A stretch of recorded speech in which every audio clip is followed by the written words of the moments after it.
Hi, my name is Blayne Pacelli. I'm your financial advisor of hard assets, i.e. real estate.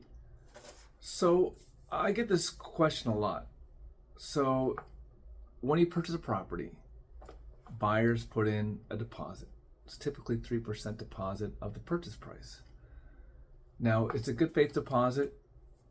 So the buyer has contingencies. There's inspection contingency, appraisal contingency, insurance contingency, and loan contingency.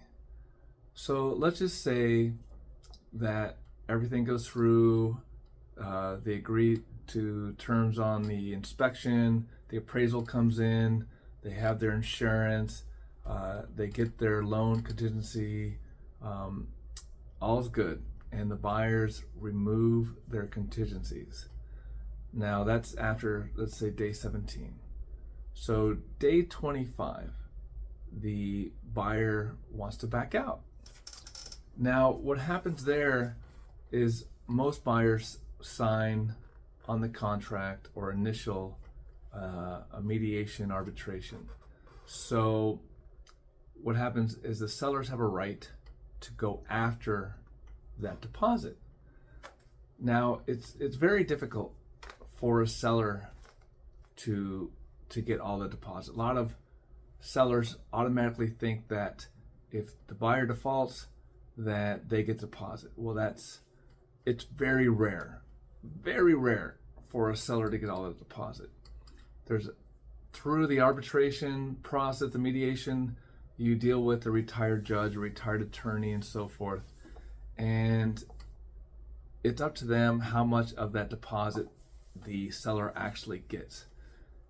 And it's never happened with me. I've been doing this for 23 years. I never had that issue, but I know other realtors that have gone through it.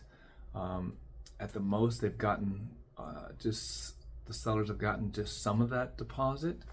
And you also have to realize, as a seller, if you go through that process, you cannot put that house back on the market and get into another escrow, because you have to figure out what's going to happen with the first buyer. You have to go through that whole process first, and it could take a while. So do you actually, as a seller, want to keep your house off the market? I mean, it could take a month, it could take 2 months, or etc. Or do you want to just cancel it and put it back on the market and then try to get another buyer? There's a lot to it. There's such a misconception out there of who gets a deposit and so forth. But if you have any questions about it, my name is Blayne Pacelli, 310-383-6281. Love to talk to you. Thanks.